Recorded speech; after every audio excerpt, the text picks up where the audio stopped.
한국경제TV 생생한 실전 투자 정보 와우퀴. 월 5,000원 커피값으로 투자 정보가 내 손 안에 배달됩니다. 와우킥 N에서 만나요.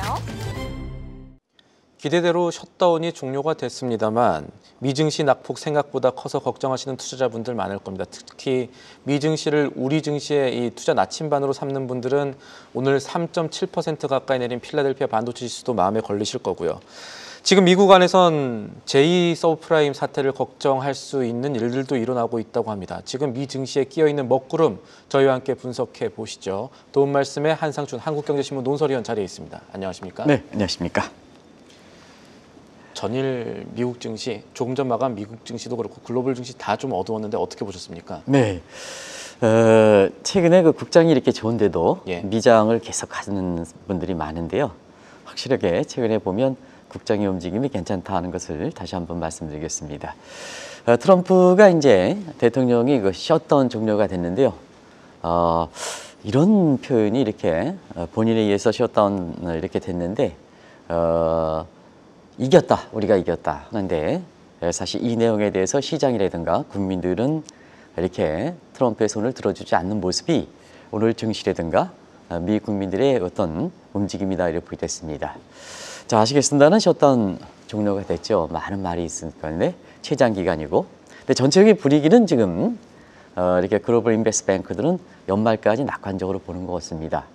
그래서 웰스파고라든가 이런 데에는 연말까지 S&P 지수가 7,100선에 달할 것이다. 그리고 대부분 그 글로벌 인베스트 뱅크도 낙관론을 유지하는 상태거든요. 네, 그래서 시청자 여러분 아시겠습니다는 우리가 기술주가 핵심이 되고 있는데 이 기술주는 소프트 컷이 중요하다 하는 누누이 말씀드렸습니다. 오늘 그런 측면에서 소프트 컷 가능성이 줄어들다 보니까 기술주가 이렇게 떨어진 그런 모습은 종전에도 짚어드렸었고요. 오늘 섹터별로 보면은 부동산 부분이 많이 떨어졌습니다.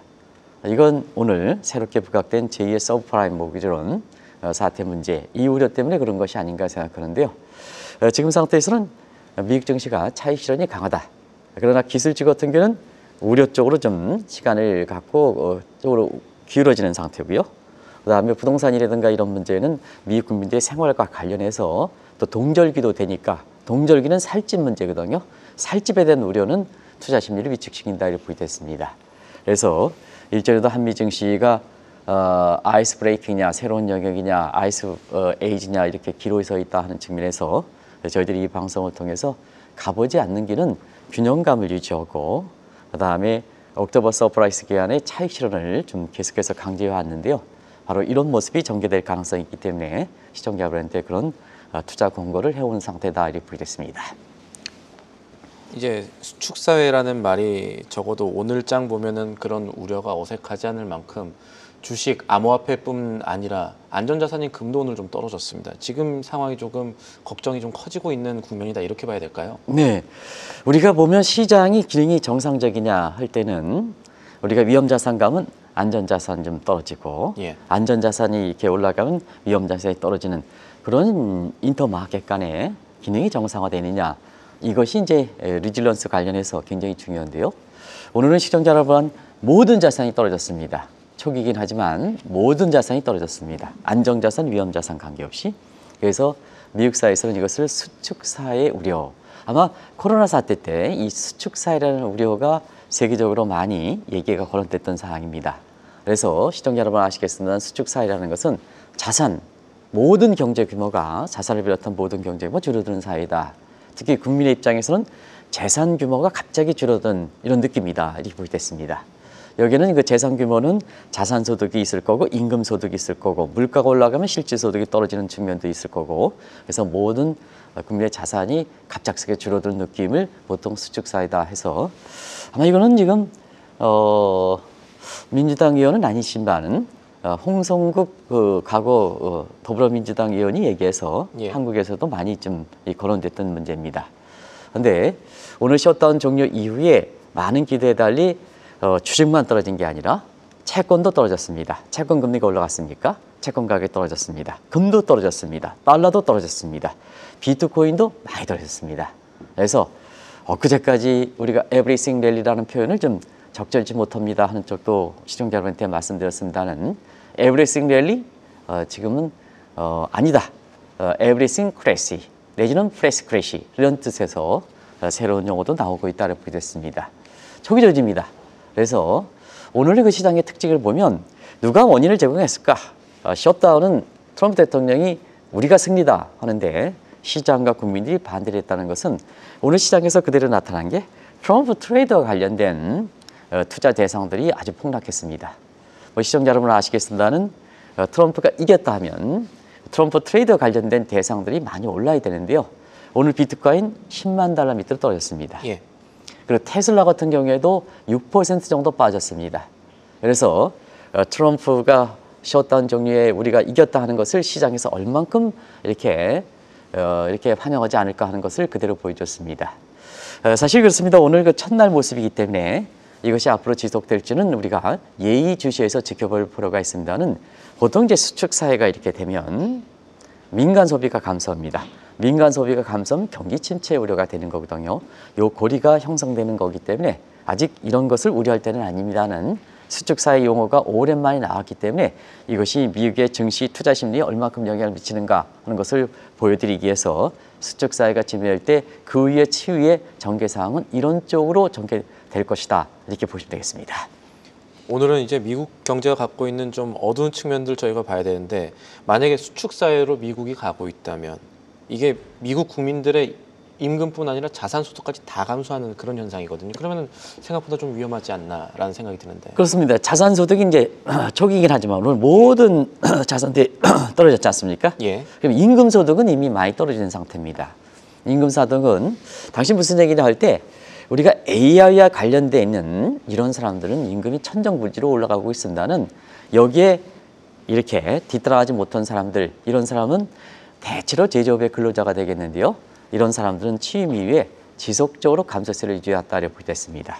그러면 시청자 여러분 아시겠습니다는 자 초부유층의 임금 소득은 더 올라가고 뭐 스톡 옵션이라든가 각종 그 테슬라 일론 머스크 같은 경우는 실적 여부와 관계없이 사실 주주이사에서 어마어마한 스톡 옵션을 받지 않습니까? 물론 이것이 이 임금 소득이라 볼 수 없지만 본인의 연봉도 굉장히 올라가는 상태거든요. 그러면 초부유층은 임금이 올라가고 밑에 중하계층들은 임금이 떨어진다. 그러면 사실 그 절대 임금이 떨어지는 것보다 더 소득에 더 문제가 있는 상대적 긴급감이 더 악화되겠죠. 특히 스윙 스테이트 7개 지역은 제조업 중심입니다. 그래서 여기에 표심을 해서 트럼프가 당선됐는데요. 지금 트럼프 취임 이후에 스윙 스테이트의 제조업 근로자들이 트럼프를 이렇게 적개심을 갖고 있습니다. 그러면 자 오늘 이렇게 첫날을 움직임 하지만 수축사의 조짐은 이후에 지켜볼 필요가 있는 것이 왜 그러냐?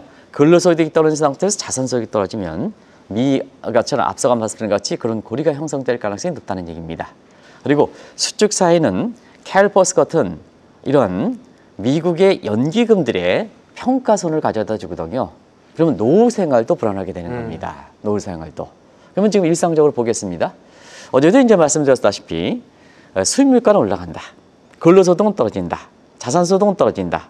이렇게 오면 스태그플레이션 현상이죠. 스태그플레이션이죠. 그래서 일상적인 측면에서는 지표보다도 어제도 말씀드렸습니다. 체감 경기 상황에서는 스태그플레이션. 어제 어그레이트 디맨드랑 어그레이트 서플라이 그걸 가지고 제가 한번 말씀드린 적이 있습니다. 그리고 지금은 동절기인데요. 저도 미국에 있어서 그렇습니다는 미국에 있어봐서 그렇습니다는 동절기에 사실은 자기 살집만큼 중요한 게 없거든요. 모기지 금리가 이미 셧다운 그 기간에서 계속해서 올라왔습니다는 종료 이후에도 다시 올라오고 있습니다.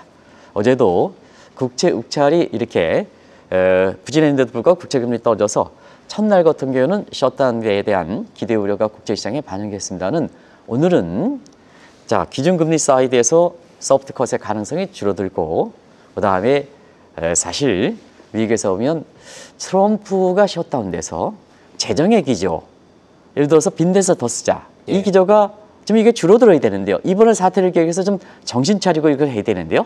지금 보면 승리했다 하니까 사실 시장에 국제 시장에서 받아들이기에는 트럼프의 재정 정책 기조는 그대로 유지하지 않겠느냐 하는 측면이 기대 심리를 반영해서 국채 금리가 올라가고 국채 가격이 떨어진 상태에서 국채 금리에 연관되가 많은 사실 모기지 금리가 다시 재상승하다 보니까 중하위 계층들이 겨울철에 들어가면서 거리로 내몰려드는 이러한 환경이 지금 연출되고 있다고 보겠습니다.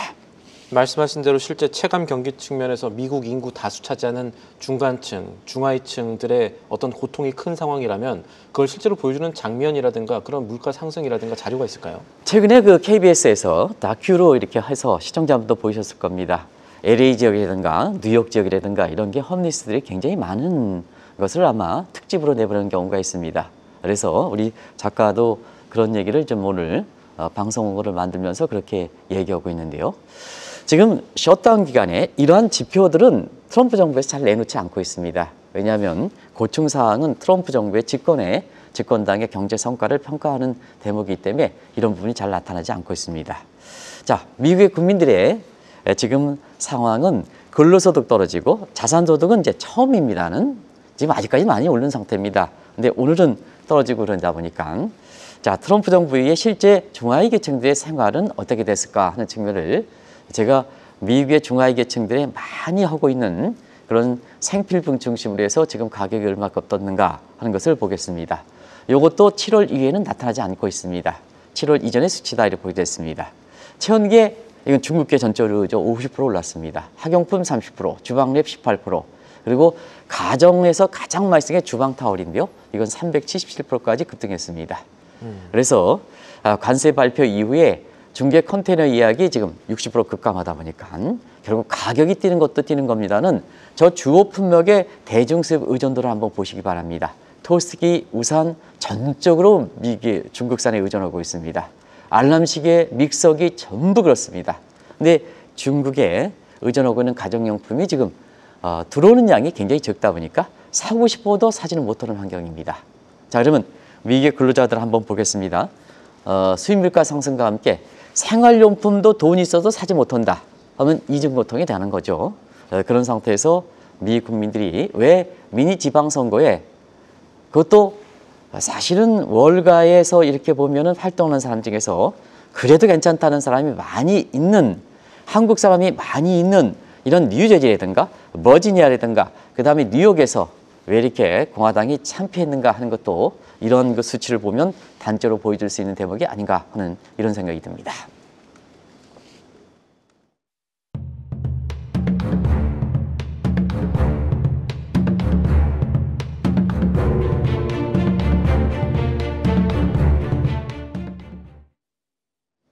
오늘 국제경제 읽기 시간에는 미국 경제에서 떠오르고 있는 문제들, 경제 문제들 짚어보고 있습니다. 위원님, 이 미국에서 최근에 이야기 많이 나오던 게 이 주택담보로 돈 빌려주는 모기지론인데 이 모기지 금리가 미국에서 올라가고 있는데 이거는 어떤 의미로 봐야 될까요? 네, 모기지 금리는 가장 미국의 국채금리에 연계돼 있죠. 예. 그러면 트럼프 취임 이후에 시장에서 보면 가장 혼란스러웠던 것이 어디입니까? 역시 국채시장이죠.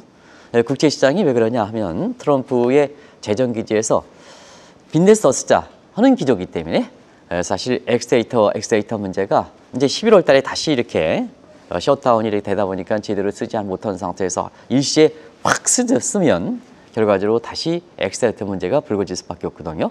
그럼 엑스데이터 문제를 한번 보겠습니다. 올해 6월 달, 8월 달, 그 다음에 셧다운 되면서 11월 달 다시 연장되다 보니까 결과적으로 보면 이 국채시장의 혼란 문제가 굉장히 되고 있다고 보겠습니다. 그리고 관세에 따른 불확실 때문에 누가 미국의 국채를 사겠습니까? 미국의 국채가 안전자산입니까? 관세에 따른 불확실, 디폴트 우려가 제기되는데요.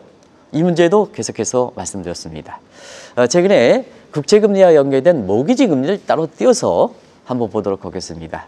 일단 30년 모기지 금리는 셧다운 종료 이후에도 계속해서 상승세를 보이고 있다 하는 측면을 말씀드리고, 그다음에 미국에서 보면 CPM 방식이기 때문에 모기지 금리가 6%가 넘으면 중하위 계층들은 감당하기 어렵습니다.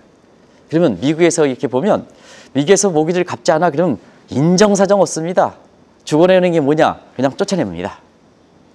미국은 인정사정 없습니다. 미국에서 이렇게 볼 때. 그러면 길거리에 나오는 거죠. 그런 금리에서 사실 6% 이상이 지금 되다 보니까 아마 지금 신흥국가에서 모기지 금리 하면 지금 6.36, 6.37, 6.40 이렇게 될 겁니다. 그래서 대체로 보면 6% 이상의 모기지 금리의 높은 수준은 계속해서 되고 있다고 보겠습니다. 그래서 최근에 트럼프가 이 문제를 들어서 표심과 관련되기 때문에 모기지금리가 떨어졌다. 무슨 떨어졌느냐? 자화자찬을 무색할 만큼 자, 셧다운에서 승리했다. 시장에서 반감, 국민들 반감과 마찬가지로 이 모기지금리가 떨어졌다는 이 문제에 대해서도 시장에서는 실질적으로 보면 그 자산이 무색할 정도로 재상승세를 보이고 있다고 보였습니다. 결과적으로 어제도 말씀드렸으면 셧다운 종료 기대에 따라서 자, 어제 일시적으로 국제금리에 반응하고 했지만 그때도 이제 그런 말씀에 트럼프의 재정 기조가 근본적으로 바뀔 것이냐. 이 문제가 결과적으로는 국제금리의 하락 여부를 지속할 때 결정 요인이 되겠다 하는 측면에서 지금 상태에서는 승리했다 하니까 트럼프의 재정 기조는 바뀌지 않는다 하는 이런 측면에서 시장의 기대가 꺾이다 보니까 국채 가격이 떨어지고 국채금리가 올라가고 모기지 금리가 연기하니까 올라가는 이런 현상이 발생하는 것이 아닌가 이렇게 보고 있습니다. 아까 최근 들어서 미국 주택시장에서 모기지 못 갚으면서 이 바로 어떤 인정사정 없이 내보낸다, 내쫓기는 미국인들 많다라고 얘기를 하셨는데 실제 외신들도 이 부분 점점 중요하게 생각하면서 보도를 많이 하고 있는 것 같습니다. 네. 어느 정도 심각한 수준입니까? 외신들의 보도 성향이 많고 우리나라에서도 이제 과거 서브프라임 모기지는 당시에 국내 증시의 충격이라든가 이런 측면 그리고 그때 당시에도 우리나라의 가계부채라든가 뭐 실제 연관은 없습니다는 가계부채 문제가 워낙 많고 지금도 한국의 가계부채 문제가 이창용 총재께서 금리 인하의 최대 걸림돌을 얘기하는 것과 마찬가지로 사실 우리나라도 가계부채가 사상 최대 규모이다 보니까 외시에서 자꾸 보도 나오는 이런 서브프라임 사태 이와 관련돼서 지금 국내에서도 KBS라든가 이런 데서 다큐멘터리로 위기의 상황을 이렇게 특집으로 내보내고 있다 이렇게 보겠습니다. 결국 서브프라임 때 이렇게 보면 2008년대 저는 이제 그때 당시에 미국에 있었습니다. 여러 가지 개인 사정으로 인해서.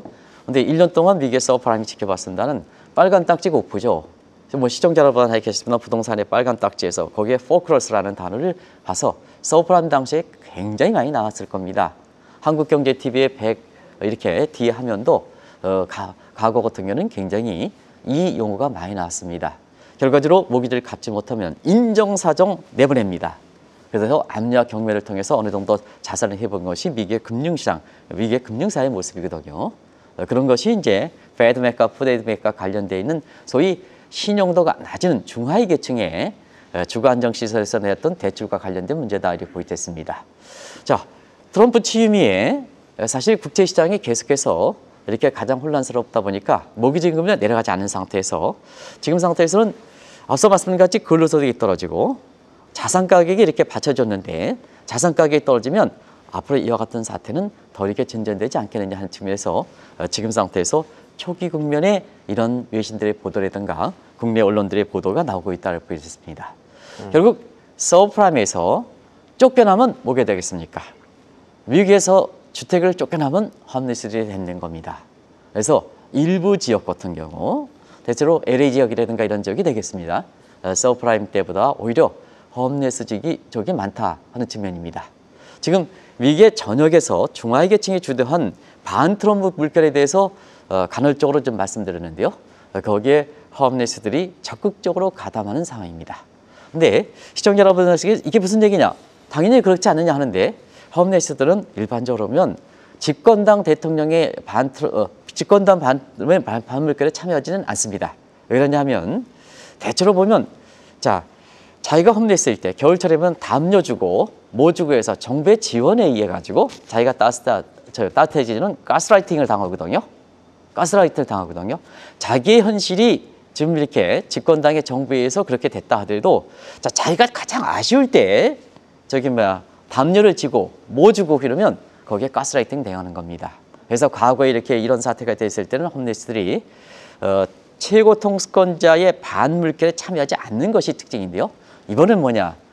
반트럼프 물결에 홈리스들이 적극 가담하는 것도 종종 같다는 특색이다. 그런 것도 말씀드리겠습니다. 그래서 앞으로 반트럼프는 중간선거, 그 다음에 3년 후에 남은 사실 대통령 선거라든가 이런 측면에서 상당 부분 변수가 될 것이다. 이렇게 보시면 되겠습니다. 이런 상황이 좀 잦아들려면 아무래도 미국에서 모기지 금리가 좀 떨어져주고 경제도 임금 소득 측면에서 해소가 돼야 되는데 최근 여러 가지 상황들 거기다 모기지 금리 추이 보면은 이 금리가 빚 갚아야 되는 미국 국민들한테 더 어렵게 작용하고 있다 이렇게 볼 수 있는 거죠. 네. 그러면 이제 미국 자체적으로 보면 신행권 말씀대로 이것을 대해서는 왜 트럼프가 기준금리 1%까지 떨어질까? 매센트가 2.5% 떨어질까? 이런 측면이죠. 떨어뜨려야 한다고 떨어뜨려야 한다는 하냐. 거죠. 이런 측면을 감안할 거죠. 그럼 미국 자체적으로 보면 이게 국채금리의 혼란 사항과 또 모기지 금리의 이렇게 혼란 사항이 미국 자체 요인이라 보면 충분히 미국에서는 GSO 프라임 방지 차원에서 지금이야 뭐 매파 기조를 유지하는 이런 측면의 FOMC 멤버들이 있겠습니다는 미국의 금융위기 방지 차원에서 사실 그런 쪽으로 국채금리라든가 이런 걸 안정시켜 나갈 겁니다. 그런데 최근에 국채금리와 모기지 금리의 한 특색을 보겠습니다. 이 국채금리가 올라갈 때는 모기지금리는 더 올라갑니다. 그리고 국채금리가 내려갈 때 모기지 금리가 오히려 하락세가 덜 하락됩니다. 그러면 미국 자체 요인, 이 요인들이 감안되고 있다는 얘기거든요. 그게 뭐냐? 중국의 보유 미국채 매각입니다. 결과적으로 이렇게 미국에서 통제하지 못하는 소위 통제 가능하지 못한 변수가 있다는 얘기거든요. 그러면 미국의 국채 매각을 통해서 자 디폴트 우려를 촉진시키죠. 미국 국채 매각하면 그만큼 채권 가격이 떨어지고 국채금리는 더 올라가야 되겠죠. 그리고 이것이 국채금리와 연관되어 있으니까는 모기지 금리역에서 미국의 국민들의 고충이 되는 거죠. 그러면 시진핑 입장에서는 자 트럼프의 반물결이 되면 자 중국 입장에서는 박수를 치는 시진핑 목적을 하는 게 달성되는 거죠. 달성되는 거죠. 그래서 최근에 갑작스럽게 트럼프가 물가 문제라든가 금리 문제라든가 해서 그동안 뭐냐 이게 간헐도보제라던 물가 문제를 연일 베센트 강가를 얘기하는 것도 결국 미니 지방선거를 계기로 해서 이 문제가 정리되지 않을 때는 중간선거라든가 3년 후에 있을 대선선거 이런 문제에서 본인 자신에서 가장 불리한 입장을 취할 것이다. 그런데 여기서 문제가 되는 것은 그동안 법에 위반하지 않는 행정명령에 의해서 많은 부분이 됐습니다. 만약에 중간선거 패퇴하고 그다음에 3년에는 대선선거가 되면 결과적으로 우리나라에서 지금의 퇴임 대통령과 함께 발생하는 여러 가지 적폐 문제라든가 이런 문제도 당할 가능성이 있기 때문에 트럼프 진영 입장에서는 그만큼 위기감을 느껴서 이 문제를 대응해 나갈 것이냐 하는 측면이 지금 미국의 경제라든가 증시 상황에선 최대 현안이 될 수가 있다 하는 것을 말씀을 드리겠습니다. 알겠습니다. 결론으로 가보죠. 이거는 좀 극단적인 질문이 될 수도 있겠는데 만약에 미국 국민들의 집에 붙는 빨간 딱지가 많아진다면 지금 AI 이런 쪽이 아니라 이 미국의 주택 시장 내부 문제로 이 경제 위기가 오는 소위 제2 서브프라임 사태 생각해 볼 수 있는 겁니까? 네, 사실은 낙인 효과가 있기 때문에 지금 초기 조짐이라 하더라도 그 낙인 효과 때문에 받아들이는 중압감은 큰 거죠. 잘 알아보고 놀란 것 같습니다. 그렇죠. 예. 그래서 지금 상태에서 실제 발생 여부와 관계없이 이런 증시에서 제2의 서브프라임이라든가 이런 우려가 되면서 기술주와 함께 새로운 변수가 되고 있다 이렇게 보겠습니다. 그럼 이걸 어떻게 풀어나갈 것이냐 하는 측면에서 중국의 국채 매각 자율적으로 통제할 수 있는 부분은 이제 가져가겠죠. 미국 경제. 그런데 자율적으로 통제하지 못하는 변수를 어떻게 할 것이냐 하는 문제가 지금 아마 대응적인 측면에서 가장 중요할 겁니다. 그러면 중국의 국채 매각은 실물 경제 사이드, 그다음에 금융 사이드, 거시경제 금융 사이드를 한번 보겠습니다. 여기에 오랜만에 이제 보실 거는데요. 알스타 금리, 실물 경제 균형을 가져가는 거, 그다음에 거시경제 균형을 가져가는 게 R 더블스타 금리입니다. 그러면 자, 중국의 국채 매각은 R 더블스타 금리를 올린다는 얘기거든요. 그럼 R 더블스타 금리가 자신이 실물 경제 상황의 이런 상황보다 높으면 거시경제 금융성이 그만큼 흐트러지는 겁니다. 이창용 총재께서 이 문제를 많이 얘기하죠. 거시경제 금융성이 흐트러지기 때문에 실물 경제 상황을 보면 금리를 내리더라도 지금 뭐냐 이 부동산이라든가 뭔가 거시경제 금융성을 가져가는 R 더블스타 금리가 R 싱글스타 금리보다 높다는 얘기거든요. 그래서 뭐냐 경기 상황을 가정해서 금리를 내리지 못하겠다. 계속해서 금리를 동결해 오는 이런 요인이 되는 거죠. 미국도 마찬가지지 않습니까? 단기 금융시장 경색 현상 이런 문제 셧다운에 대해서 풀리지 않았는데 이런 변수들이 있는 거거든요. 그러면 R 더블스타가 R스타보다 높은 상태가 되면 거시경제 금융성이 흐트러진다면 시청자는 어떻게 됐습니까? 금융 시스템 문제로 전이되는 거죠. 그러면 자 초기에는 유동성 문제, 단기 유동성 경색 문제가 나타났죠. 이것이 오랫동안 되면 뭐냐 시스템으로 전이되죠. 시스템의 전이면 금융위기가 발생하는 거죠. 그래서 지금은 초기 조짐에 이걸 진화해야 된다는 것이 금융 시스템의 정리가 되면 그때는 정책 타이밍상 늦는 겁니다. 그래서 왜 외신들이라든가 이런 데서 지금 이 보도를 많이 하느냐. 지금 트럼프가 셧다운이 돼서 승리했다 도치감보다는 지금 이러한 미국 국민들의 상황이고 이러한 문제가 되기 때문에 지금 상태에서 초기 대응이 얼마큼 중요하느냐. 근데 승리감에 도취하면 되겠습니까? 시장이 그만큼 민감하게 급락적으로 반영하는 거죠. 이렇게 보시면 되겠습니다. 그래서 지금 상태에서 트럼프는 승리감에 도취하지 말고 중국의 미국의 국채 매각 이런 부분에 대해서 어떻게 할 것이냐 하는 측면인데요. 일단 기준금리는 내려야 됩니다. 이게 시장에서 보면 서브프라임에서 기준금리를 내려야 해서 또 기술주의 거품 문제에서 소프트컷을 한다고 계속해야 되지만 결과적으로 보면 기준금 동결 가능성이 높다 보니까 오늘 기술주라든가 부동산 부분이 내려가는 거거든요. 그리고 또 한 가지는 QT도 12월 철폐합니다는 QT를 철폐하고 나서 이런 상황이 지속될 경우에 따라서는 긴급 QE 쪽으로 돌려줘야죠. 그리고 다른 한편에서는 중국의 관세 문제와 관련해서 관세 유예 협상이라든가 중국의 미개 국제 협상, 매각 협상 이런 것을 트럼프 입장에서는 서둘러 줘야 되는데요.